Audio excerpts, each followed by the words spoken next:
मैं Naresh sir RCC classes से, और हम बात करने वाले हैं दोबारा वही आपकी इंग्लिश की क्लास के लिए।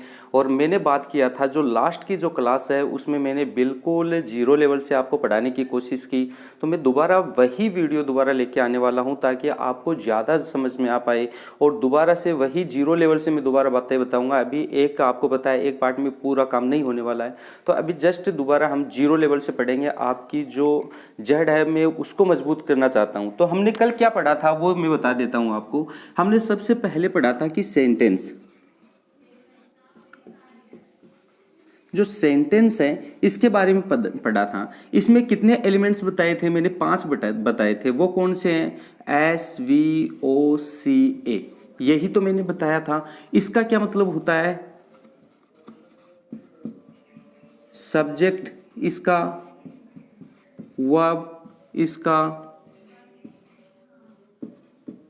Object,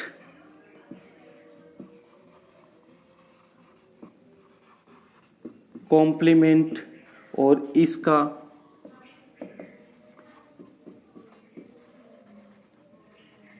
adverbial. ठीक है जी।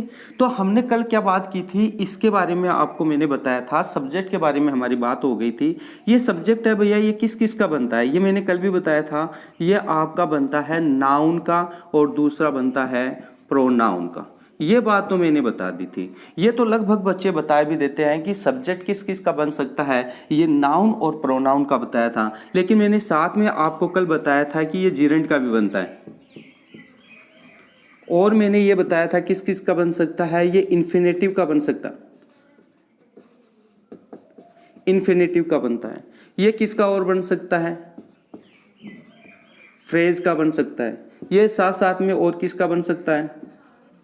क्लोज का बन सकता है। तो कहने का मतलब है इन चीजों का क्या बन सकता है? एक सब्जेक्ट बन सकता है। कल मैंने आपको यह भी बताया था कि एक सब्जेक्ट होता है वो छोटा भी हो सकता है तो बड़ा भी हो सकता है। ठीक है, यहां तक की बात हो गई। अब मैंने कल आपको यह बताया था कि भैया नाउन किसको कहते हैं, प्रोनाउन क्या होता है, ये मैंने टोटल बात बताई थी। तो नाउन किसको कहते हैं? यानी एनी नेम ऑफ नाउन, यानी किसी के, हर किसी का जिसका नामकरण हुआ है उसको क्या कहते हैं? नाउन कहते हैं। ये बात तो आपको पता चल गई। जैसे ये क्या है? एक मार्कर है, इसका नाम पड़ गया। ये क्या है? डस्टर है। तो इन जिस चीज का, वस्तु का नाम पड़ जाता है वो नाउन होते हैं, और जिस किसी का नाम ही नहीं होता है वो क्या कहलाता है? प्रोनाउन कहलाता है। बात बोलो समझ में आई?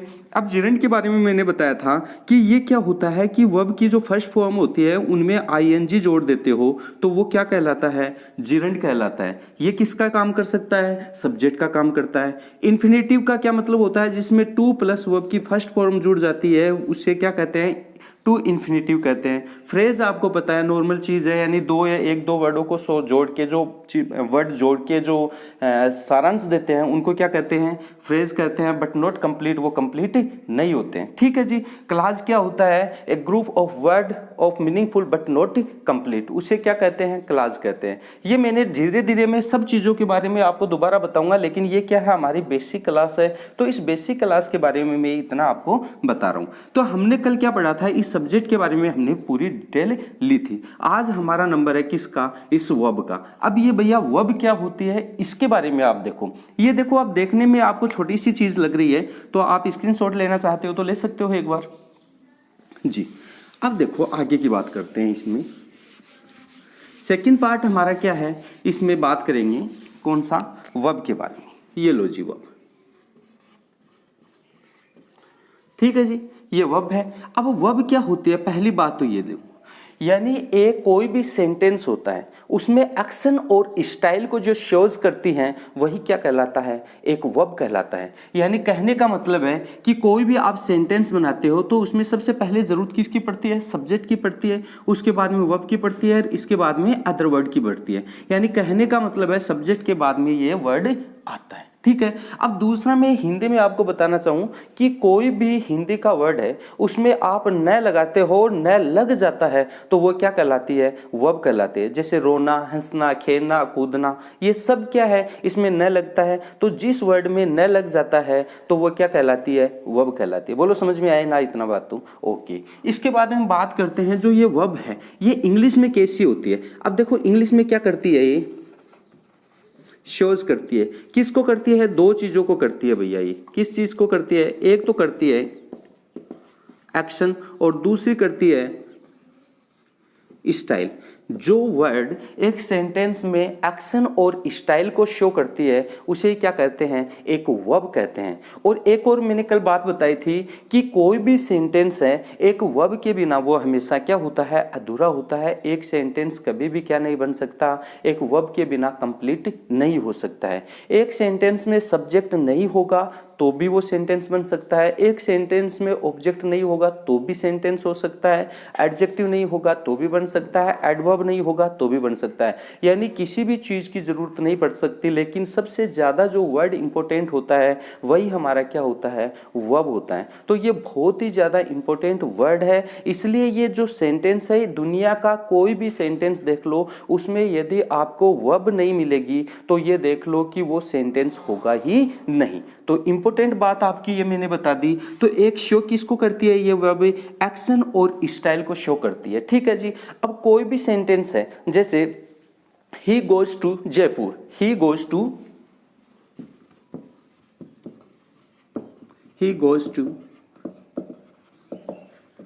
जयपुर। अब इसमें क्या है? ही है, सब्जेक्ट है। अब ये गोज, तो ये जाने का कार्य कर रहा है या नहीं कर रहा? तो ये क्या हो गई? आपकी वर्ब हो गई। यहां तक की बात आपके समझ में आई। अब आगे की बात करते हैं कि ये जो वर्ब है इसके बारे में काफी, ये जो देखो नॉर्मल चीज ये क्या है? वर्ब होती है। इसको मैं दो भाग में डिवाइड कर देता हूं। किसमें?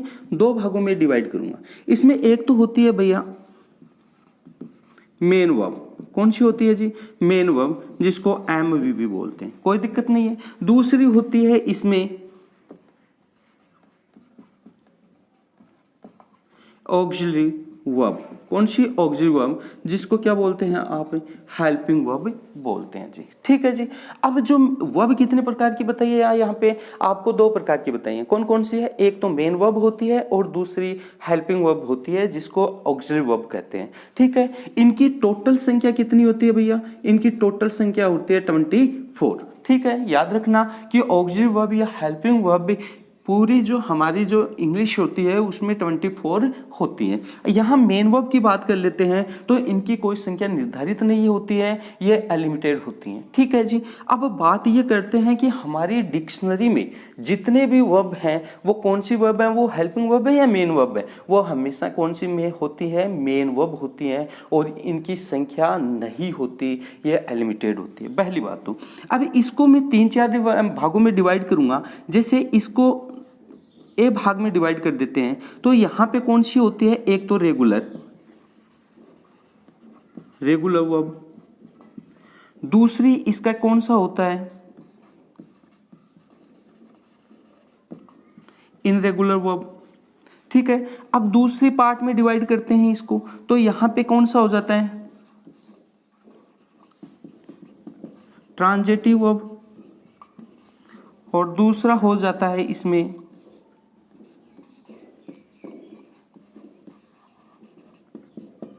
Intransitive verb. इसमें एक और करते हैं, सी कर लेते हैं तो उसमें कौन सा आता है? Finite verb. और दूसरा नंबर का होता है इनफाइनाइट वर्ब। तो इनको हमने 3 भागों में डिवाइड कर दिया है। कौन कौन सी? एक तो इसमें होती है रेगुलर वर्ब, दूसरी होती है इनरेगुलर वर्ब। इसमें आगे चलेंगे तो ट्रांजिटिव वर्ब और दूसरी होती है इंट्रांजिटिव वर्ब। तीसरी होती है इसमें फाइनाइट और अगली होती है इनफाइनाइट। अब इन सब के बारे में मैं आपको डिटेल से बताऊंगा, लेकिन अभी हमारा बेसिक चल रहा है तो इसका पार्ट मैंने बताया। अब यहाँ से देखते हैं, इस चीज को देखना, जो ऑक्सिलरी वर्ब है इसको हम 3 भागों में डिवाइड करेंगे। ठीक है जी। कितने भागों में डिवाइड करेंगे? 3 में भागों में करेंगे। सबसे पहले होता है प्रिंसिपल वर्ब। कौन सी वर्ब जी? Principal verb. अब प्रिंसिपल होगी, दूसरी हो जाएगा इसमें मॉडल और तीसरा हो जाएगा इसमें सेमी मॉडल। तो बात समझ में आई? 3 भागों में डिवाइड किया। जो प्रिंसिपल वर्ब है ये टोटल कितनी होती है जी? ये टोटल होती है 11।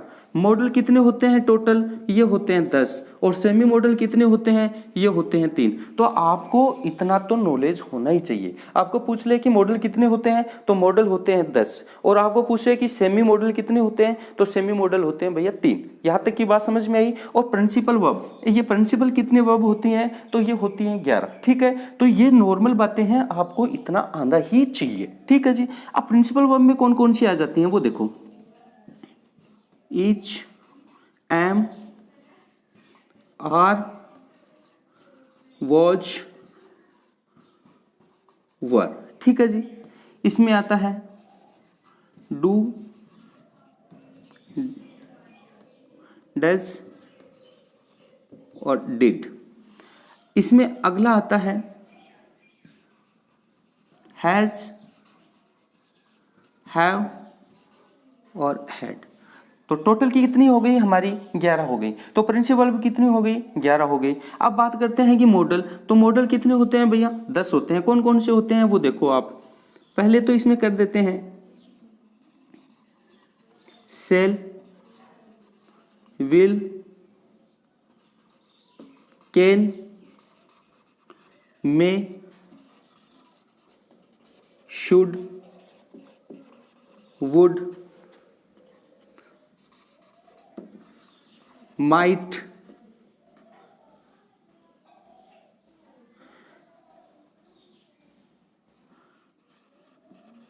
could, must, ought to। कौन सा हो गया, आउट टू। यहां तक की बात समझ में आई होगी। अब सेमी मॉडल में कौन से होते हैं,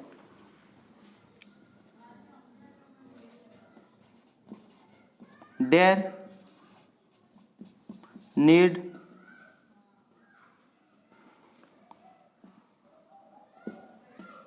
ठीक है जी। तो यहां से आपके बात समझ में आई। ठीक है, यहां तक हो सकता है कि और एक और होता है आउट टू। तो सेमी मॉडल कितने होते हैं, 3 होते हैं। मॉडल कितने होते हैं, 10 होते हैं। और प्रिंसिपल वर्ब कितनी होती है, 11 होती हैं। तो आपको ये तो नॉर्मल था, ये बेसिक ज्ञान था, आपको इतना तो आना ही आना चाहिए था। तो आपको, आप जितना हो सकता है कि इस वीडियो को आप शेयर करो, लाइक करो, और जो बच्चे इस चैनल पे नए हैं तो एक बार इसको सब्सक्राइब कर दो। ठीक है जी। अब जिन बच्चों को स्क्रीनशॉट लेना है तो वो एक बार स्क्रीनशॉट ले सकते हैं।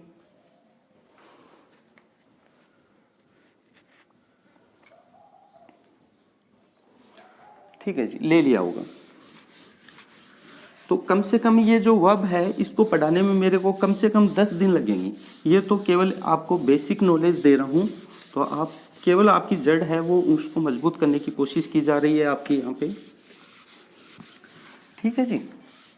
अब बात करते हैं कि जो वर्ब है इसको 5 टाइप में हमने डिवाइड कर रखा है। कितने टाइप में, 5 टाइप में। यानी आपको पूछा दिया जाए कि वर्ब कितने प्रकार की होती हैं, तो आप बोलते हो कि सर तीन होती हैं। वर्ब की फर्स्ट फॉर्म, वर्ब की सेकंड फॉर्म, वर्ब की थर्ड फॉर्म। आज तक यही सीखा है, लेकिन आज मैं आपको सिखाने वाला हूँ वर्ब की कितनी फॉर्म होती हैं, 5 फॉर्म होती हैं। वो देखना कैसी होती हैं।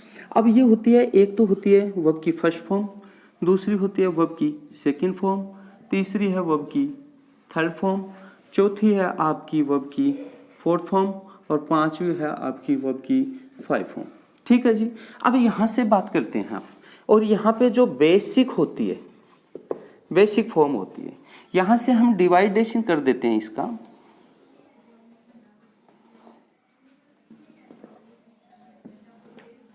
ठीक है जी। अब देखो जी, अब यहाँ से बात करते हैं, जो बेस फॉर्म होती है वही वर्ब की फर्स्ट फॉर्म होती है। जो बेस फॉर्म होती है वही वर्ब की कौन सी फॉर्म होती है, फर्स्ट फॉर्म होती है। इस चीज़ का ध्यान रखना। अब बात यहाँ से करते हैं, जो वर्ब की फर्स्ट फॉर्म है ये कौन सा टेंस होती है, प्रेजेंट टेंस को दिखाती है, प्रेजेंट टेंस को दिखाती है। दूसरी ये कैसी होती है, प्लूरल होती है। ये जो सेकंड फॉर्म होती है ये क्या, कौन सा टेंस दिखाती है, पास्ट दिखाती है। और ये जो थर्ड होती है ये कौन सा दिखाती है, परफेक्ट, परफेक्ट को दिखाती है। पांचवी कौन सी दिखाती है, कंटिन्यूअस को दिखाती है। और ये कौन से टेंस को दिखाती है, प्रेजेंट, और ये को कैसी होती है, सिंगुलर होती है। तो बोलो इनके पांचों के बारे में आपको नॉलेज हुआ या नहीं हुआ। वर्ब की फर्स्ट फॉर्म कौन सी होती, कौन से टेंस को दिखाती है, प्रेजेंट टेंस को दिखाती है, और कैसी होती है, प्लूरल होती है। वर्ब की सेकंड फॉर्म कैसी होती है, पास्ट टेंस को दिखाती है। ये कौन से दिखाती है, परफेक्ट को दिखाती है, और ये कंटिन्यूअस को दिखाती है, और ये क्या होती है। अब वर्ब की जो फर्स्ट फॉर्म है, इसमें वर्ब की फर्स्ट फॉर्म में आईएनजी जोड़ देते हैं, तो ये कौन सी फॉर्म हो जाती है, वर्ब की फोर्थ फॉर्म हो जाती है। इसमें क्या होता है कि इसमें जोड़ा जाता है, या तो एस जोड़ा जाता है या फिर एस जोड़ के वर्ब में क्या बना दिया जाता है, सिंगुलर बना दिया जाता है। बात सही समझ में आ गई यहाँ पे। अब यहाँ पे कर देते हैं, बेस फॉर्म होगी गो, समझना आप। तो इसकी फर्स्ट फॉर्म क्या हो गई, गो, सेकंड फॉर्म हो जाएगी वेंट, थर्ड हो जाएगी गॉन, और फोर्थ हो जाएगी इसमें गो प्लस आईएनजी, तो क्या हो जाएगा, गोइंग, और फाइव फॉर्म क्या हो जाएगी, गोज। बोलो समझ में आई है, बात नहीं आई। दूसरी देख लेते हैं, जैसे ईट, तो ईट की फर्स्ट फॉर्म क्या हो जाएगी, ईट, इसकी सेकंड फॉर्म एट, और इसकी थर्ड फॉर्म ईटन, और फोर्थ फॉर्म क्या हो जाएगी, ईटिंग, और फाइव फॉर्म हो जाएगी इट्स। बोलो बात समझ में आई ना यहाँ तक। आगे की बात कर लेते हैं, और एक दो बता देते हैं आपको, जैसे विल देख लो आप, ठीक है जी। तो विल की फर्स्ट फॉर्म क्या होगी, विल, यानी विल का मतलब होता है इच्छा यहाँ पे। Second form willed, third form willed, fourth form willing, five form wills. यहाँ तक की बात आपके समझ में आई होगी। अगला देखते हैं, जैसे आपकी एक बेस फॉर्म होती है, वो होती है बी, ये सब फॉर्म में बड़ी होती है, ठीक है। यहाँ पे इसमें फर्स्ट फॉर्म में कौन कौन से आ जाएगा, इसमें आ जाएगा आर, और दूसरा आ जाएगा इसमें एम, ठीक है जी, बात समझ में आई। इसमें कौन सा आ जाएगा, वॉज या वर, ठीक है जी। इसमें नेक्स्ट में क्या हो जाए, थर्ड फॉर्म क्या बन जाएगी इसकी, बीन, फोर्थ क्या बन जाएगी, बीइंग, और इसमें फाइव फॉर्म बन जाएगी इसकी इज। बोलो समझ में आया या नहीं आया। अगली और देख लो आप, इसमें बहुत सारी है, कोई देखो आप, जिसे कट की देखो आप, कट, तो इसका क्या बन जाएगी, फर्स्ट फॉर्म क्या होगी, कट, इसकी भी क्या हो जाएगी, कट, इसकी भी कट, इसकी कटिंग, और इसकी कट्स, ठीक है जी, बात समझ में आई। अगला और देख लो आप, बाई यानी खरीदना, बॉट, बॉट, बीइंग, सॉरी यहाँ पे गलती कर दी ना, ये फर्स्ट फॉर्म लिखनी थी हमें,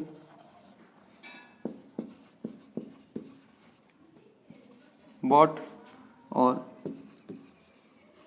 बाइंग,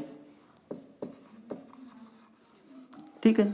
तो कहने का मतलब क्या हुआ, आपका कहने का मतलब ये हुआ कि जो वर्ब की फर्स्ट फॉर्म होती है वो कौन से टेंस को दिखाती है, प्रेजेंट को दिखाती है, और हमेशा ये कैसी होती है, प्लूरल होती है। यानी कह सकते हैं हम, क्या कह सकते हैं कि हमारी जो डिक्शनरी है उनके सारे के सारे जो वर्ब हैं, जो जितनी भी वर्ब हैं, वो टोटल की टोटल कैसी है, प्लूरल वर्ब है। और कौन सी फॉर्म है, वर्ब की फर्स्ट फॉर्म है। बात सही समझ में आ गई। दूसरी क्या है, ये पास्ट को दिखाती है। तीसरा परफेक्ट है। चौथी कंटिन्यूअस है। कंटिन्यूअस का मतलब होता है वर्ब की फर्स्ट फॉर्म में आईएनजी जोड़ना, ही उसको क्या कहते हैं, वर्ब की फोर्थ फॉर्म कहते हैं। वर्ब की फाइव फॉर्म क्या है, ये प्रेजेंट को दिखाती है और सिंगुलर होती है। यहाँ तक की बात समझ में आई। दूसरी बात एक और मैं बता देता हूँ यहाँ पे आपको, रेगुलर और इरेगुलर क्या होती हैं, जो नियम कायदे का पालन करती है, जिसकी तीनों फॉर्म यहाँ शुरू में ही अलग अलग होती हैं, वो कौन सी होती हैं, रेगुलर। जैसे ये दोनों कौन सी है, रेगुलर फॉर्म है। कौन सी, रेगुलर। रेगुलर वर्ब है। कौन सी फॉर्म है? रेगुलर वर्ब, जिसकी तीनों फर्स्ट, सेकंड और थर्ड फॉर्म तीनों अलग अलग होती हैं, वो कौन सी होती है? रेगुलर। इरेगुलर कौन सी होती है? जिसकी कम से कम 2 वर्ब सेम होती हैं, जिनकी कम से कम कितनी? 2 वर्ब सेम होती हैं, 2 से 3 भी हो सकती हैं, तो वो क्या कहलाती हैं? आपकी इनरेगुलर। तो बोलो बात समझ में आई?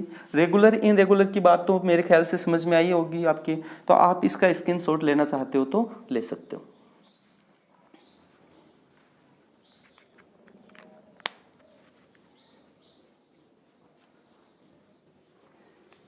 तो आपके यहां तक की बात समझ में आई होगी। आगे बात करते हैं। ये जो वर्ब है एक सेंटेंस में बहुत ही ज़्यादा इंपॉर्टेंट है, इसलिए इसको बहुत ही ज़्यादा डिटेल से हमें पढ़ना पड़ेगा। और ये पूरा का बेसिक नॉलेज है। जब तक आपको बेसिक ज्ञान नहीं होगा तब तक इंग्लिश के बारे में आप ज़्यादा लर्न नहीं कर पाएंगे। ठीक है जी। अब बात करते हैं इसमें आगे की।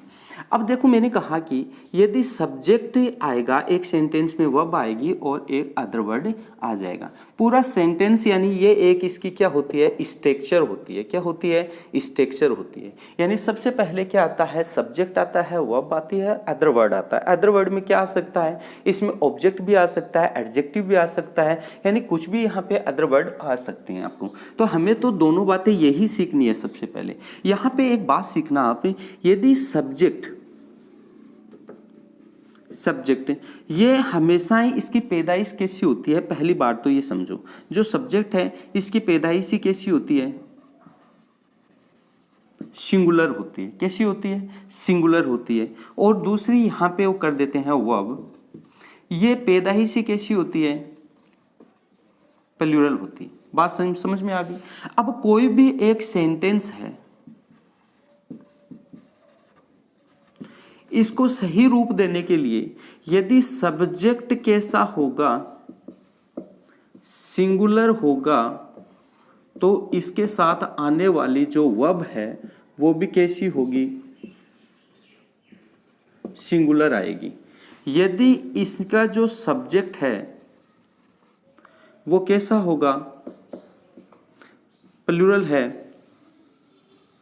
तो आने वाली जो वर्ब है वो भी कैसी होगी? प्लूरल होगी। यानी कहने का मतलब है यदि एक सेंटेंस में सब्जेक्ट सिंगुलर है तो वर्ब भी सिंगुलर आएगी, और सब्जेक्ट प्लूरल है तो वर्ब भी प्लूरल आएगी। ये नहीं हो सकता है कि सब्जेक्ट प्लूरल है वर्ब सिंगुलर आ जाएगी और सब्जेक्ट सिंगुलर है वर्ब प्लूरल आ जाएगी। ऐसा कुछ भी नहीं होने वाला। यानी दोनों सेम होनी चाहिए। सब्जेक्ट सिंगुलर है तो वर्ब भी सिंगुलर आनी चाहिए, और सब्जेक्ट प्लूरल है तो वर्ब भी प्लूरल आनी चाहिए। बोलो ये बात तो समझ में आ गई? बहुत ही ज्यादा इंपॉर्टेंट है, आप इसको नोट करते रहना अपनी कॉपी में। ठीक है जी।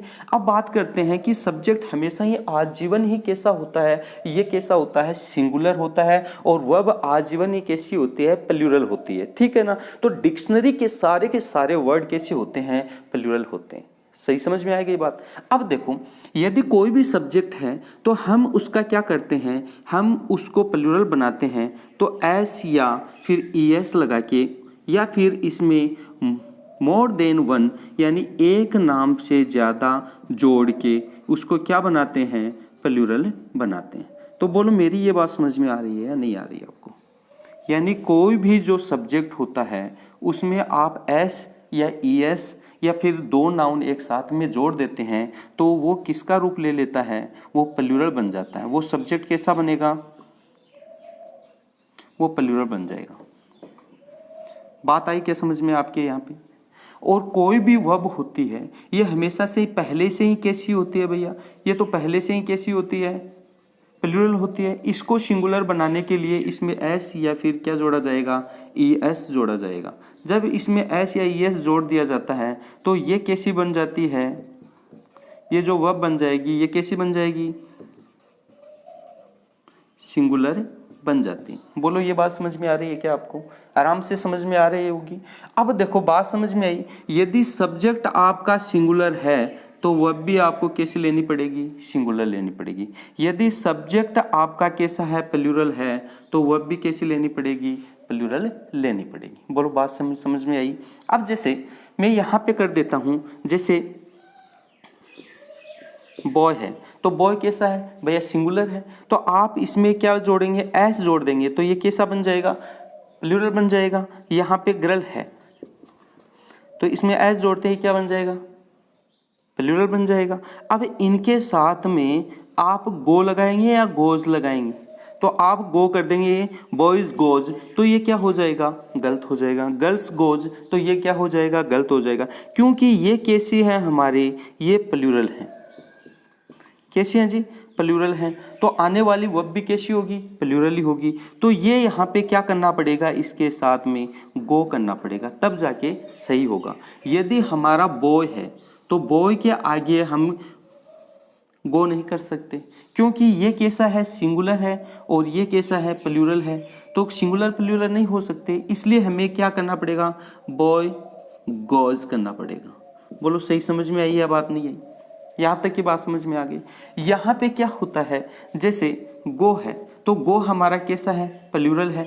मैंने कहा अभी अभी, तो वर्ब की सारी जो वर्ब होती हैं वो कैसी होती हैं, प्लूरल होती हैं। इसमें क्या लगाएं कि ये सिंगुलर बन जाए, इसमें ईएस लगा देते हैं, तो ये कैसी बन जाती हैं, सिंगुलर। यानी कहने का मतलब ये है, यदि आप किसी सब्जेक्ट में क्या लगाओगे, एस या ईएस लगाओगे, तो वो क्या बन जाता है, वो बन जाता है प्लूरल। और यदि आप किसी वर्ब में क्या लगा देते हो, एस या ईएस लगा देते हो, तो वो कैसा बनता है, वो क्या बनेगा, सिंगुलर बनेगा।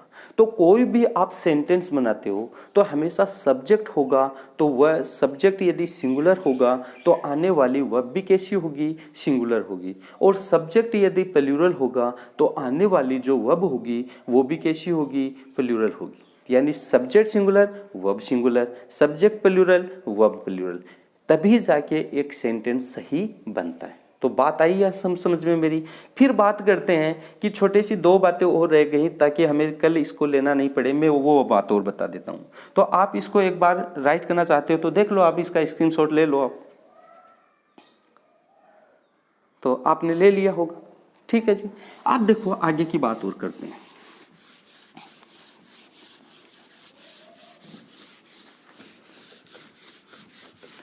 अब मैंने कहा था एक तो होता है फाइनाइट वर्ब और एक होता है इनफाइनाइट वर्ब। देखो आपको इतना पता चल गया है कि रेगुलर वर्ब कौन सी होती है, इनरेगुलर वर्ब कौन सी होती है, ठीक है। इसमें बाद में बताऊंगा ट्रांजिटिव वर्ब कौन सी होती है, इनट्रांजिटिव वर्ब कौन सी होती है। बाद में बात करते हैं फाइनाइट, इनफाइनाइट।